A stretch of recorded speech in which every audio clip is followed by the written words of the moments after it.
અમેરિકામાં કમાણીની લાલચમાં ગયેલા બે ભારતીય નાગરિકો અચાનક પેપલ રિફંડ કૌભાંડમાં અંડરકવર પોલીસ અને ડ્રોન ટીમના સિક્રેટ સ્ટિંગ ઓપરેશનમાં રંગે હાથ ઝડપાઈ જાય છે અને 50 લાખના બોન્ડ સાથે જેલના દરવાજે આવી 5 વર્ષની સજા ભોગવવાનો વારો આવ્યો છે. અમેરિકાના આર્કેન્સાસ રાજ્યમાં આવેલા બેન્ટન કાઉન્ટીના જેન્ટ્રી શહેરમાંથી એક અતિશય ચોંકાવનારા અને સસ્પેન્સથી ભરેલા આંતરરાષ્ટ્રીય સમાચાર સામે આવ્યા છે, જ્યાં બે ભારતીય ગુજરાતી નાગરિકો ગજેરા પ્રશાંત અને ધારાબેન બાવળિયા ઉર્ફે ભાવડિયા નામના યુવક યુવતી સામે કાનૂની અદાલતમાં મસ્ત મોટું સાયબર ફ્રોડ અને પેપલ રિફંડ કૌભાંડ આચરવાના આરોપો સાબિત થતા બંનેને અદાલતમાં પોતાના ગુનાની સત્તાવાર કબૂલાત કરી લીધી છે. અમેરિકી ન્યાયતંત્ર દ્વારા બંને આરોપીઓને 5 વર્ષની સસ્પેન્ડેડ સજા ફટકારવામાં આવી છે, જે સજા હેઠળ તેમને તાત્કાલિક જેલમાં મોકલવામાં આવ્યા નથી, પરંતુ જો તેઓ ભવિષ્યમાં કોઈ પણ કાનૂની નિયમ તોડશે તો તેમને કાયદેસર જેલની સજા ભોગવવી પડશે.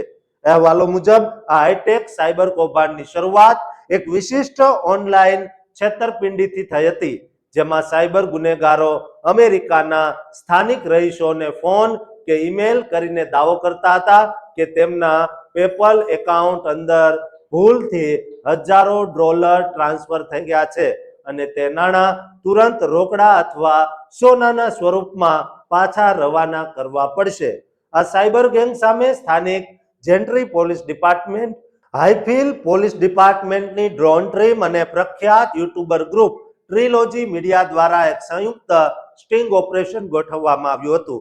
આ સિક્રેટ ઓપરેશન હેઠળ જેન્ટ્રી પોલીસના સિનિયર ઓફિસર ડેવિડ વિલિયમ્સે એક વડીલ નાગરિકનો બનાવટી વેશ ધારણ કરીને લગભગ 29,500 અમેરિકન ડોલર એટલે કે $30,000ની બનાવટી નકલી નોટોનો ભરેલો બોક્સ લઈને નીકળ્યા હતા.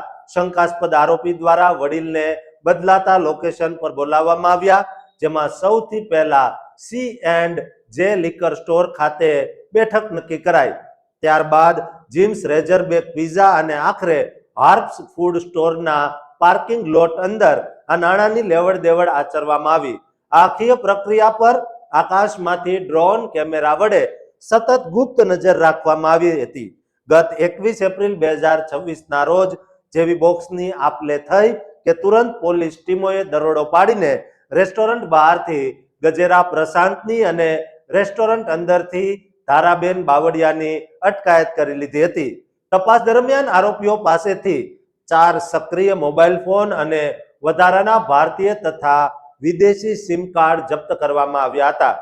પૂછપરછ દરમિયાન ગજેરા પ્રશાંતે પોલીસને જણાવ્યું કે ધારાબેને તેને મદદ કરવા માટે બોલાવ્યો હતો અને આ કામ માટે તેને $300 મળવાના હતા. તેમજ તે જાણતો હતો કે બોક્સમાં $30,000 રોકડા છે. તેમજ તે ધારાબેનને માત્ર 7 દિવસ અગાઉ જ મળ્યો હતો.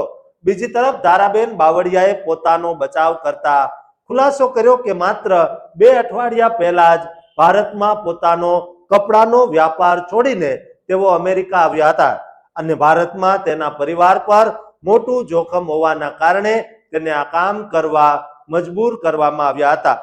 તેમજ તે પ્રશાંતને અગાઉથી ઓળખતી નહોતી. કાનૂની તપાસ કરતા ડિટેક્ટિવ રાયન લોફ્ટ્સના જણાવ્યા મુજબ આ બંને આરોપીઓ માત્ર મની મ્યુલ્સ એટલે કે મુખ્ય સાયબર ગુનેગારોના વચેટિયા તરીકે કામ કરતા હતા.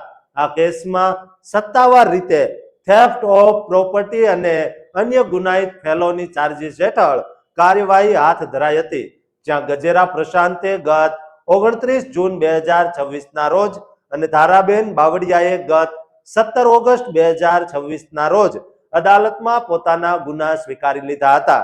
શરૂઆતમાં બંનેને બેન્ટન કાઉન્ટી ડિટેન્શન સેન્ટરમાં $1 લાખ એટલે કે મસ્ત મોટા જામીન બોન્ડ પર રાખવામાં આવ્યા હતા અને હાલમાં Dharaben Washington county detention centre ખાતે ફેડરલ કસ્ટડી હેઠળ બંધ છે. દોસ્તો, અમેરિકામાં વસતા આપણા ગુજરાતીઓ આવા નાના નાના શોર્ટકટ લાભમાં લેવા જવા જતા થોડા ડોલર માટે પોતાની જિંદગી બરબાદ કરતા હોય છે. માટે એમને સાવધાન કરવા માટે દરેક ગુજરાતીને આ વિડીયો શેર કરજો અને આ ચેનલને સબસ્ક્રાઇબ કરવાનું ચૂકતા નહીં.